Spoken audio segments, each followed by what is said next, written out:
Hey there, YouTube. Another Taurus High Point production coming at you. Crazy lead casting hearsay that has no fact to it.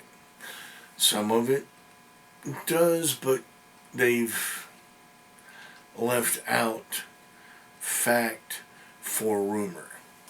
Okay? Lead bonds with the mold if the mold is uncleaned or not smoked. That's fabrication. That's all lies. There's no way lead is going to bond with the metal in a mold because the two have different chemical properties. Okay? If it's steel, the steel is heavier than the lead at an atomic weight. If it's aluminum, the aluminum is lighter than the lead at the atomic weight. There's no way the two metals are going to bond together. I've heard it all. My uncle's nephew's cat had a parrot at one time, said it happened. My cousin's nephew's aunt, who was pumping a neighbor's dog, the dog said he had a roommate which was a chicken, and it happened.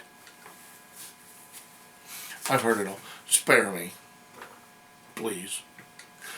Water on the lead is an explosion.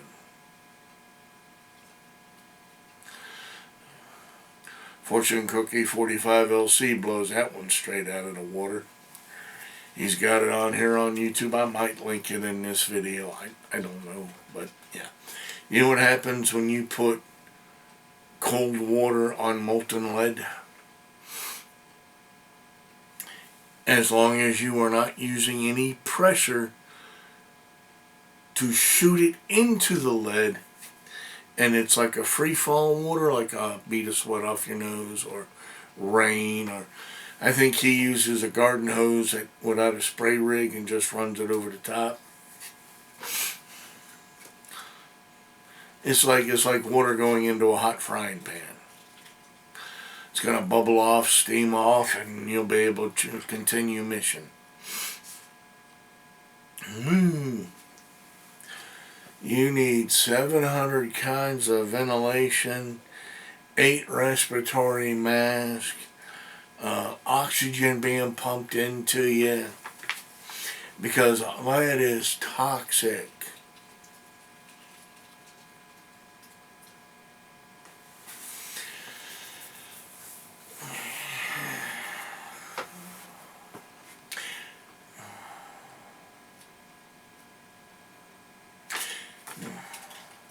Yes, a well-ventilated room.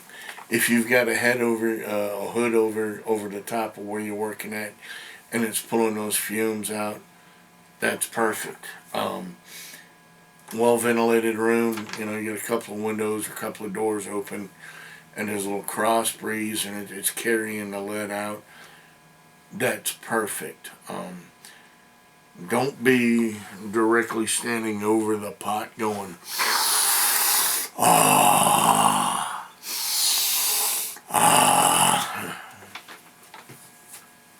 If you do that, then you deserve whatever Christmas present you end up with. Use common sense. I mean,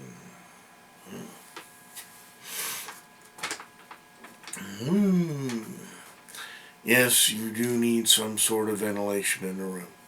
If you had a hood over where you're cooking your lead at, and it's pulling the fumes out of the room, that's good. But as long as you have some sort of ventilation, you're going to be fine.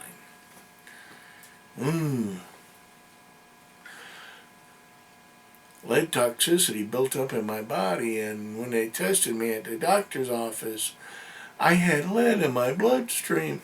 Okay. What they don't tell you is that they've been casting or messing around with some form of lead every day for 30 days, 60 days, 90 days, whatever it was, before they had their blood drawn. Yes, you can cast for a day and your lead level will be elevated in your body. No doubt about it. But it won't be to a dangerous level. Your body will process it off and pass it off as long as you're able to get away from it and you're not putting it on everything you eat or touch or sitting directly over your pot, breathing in the fumes because, well, we didn't have any ventilation.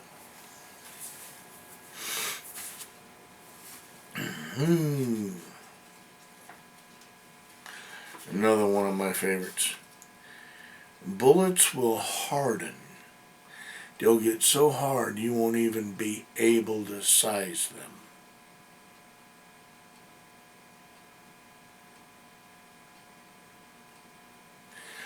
Now, is that air-cooled bullets or water-quenched bullets? Uh-huh. Yeah. If you're air cooling your bullets, that's not going to happen. Take a look at the lead that you use to make your bullets with. Have you ever had that lead so hard it would melt?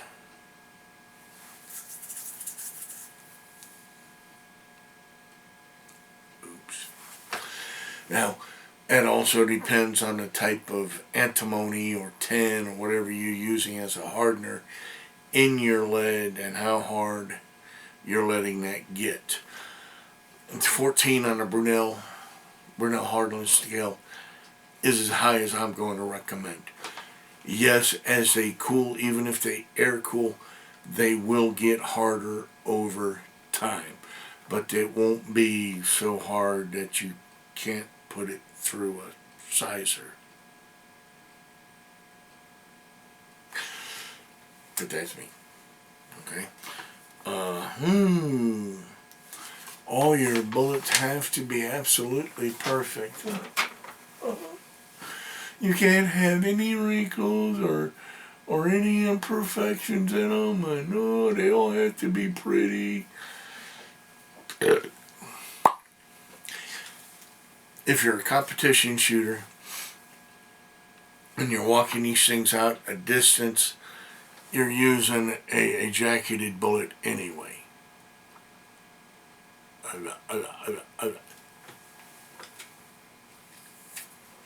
Competition shooters are using jacketed bullets or all copper bullets anyway. Okay. If you're casting and your bullet's got a little wrinkle in it, and all you're doing is shooting targets, goofing off, having a good time, maybe even using it for a little home protection, do you think I'm going to be any more mad at you because you shot me with a wrinkled bullet because I broke into your house? Really?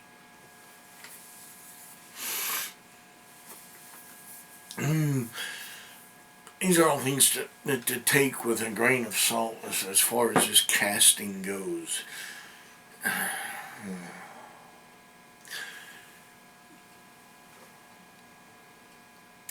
Yes, if you cast every day, come in contact with lead every day, when you go to have a blood test drawn, your lead levels are going to be elevated to the dangerous high or warning side. If you cast here and there, cast one day and take a break, and then 3 months later you cast, and then 4 months later you cast, or 6 months later you cast, and then you go have your blood test. My doctor walked into the room reading through the lab results and everything, and she looked up at me and went, "Are you a home caster?" And I said, well, what do you mean by that? Do you work with lead or bullets or anything like that? I said, on occasion. I'm not very inept in it, and I don't do it every day, and it's not something that I do, 24/7. She goes, and the lead was up a little. It wasn't dangerous, but I could tell by the numbers something was going on, and I just wanted to make sure that you weren't coming in contact with it some other way through food process or something like that. Yes, it'll raise your lead levels. No, it won't raise it dangerously high unless you happen to be doing this stuff all day, every day.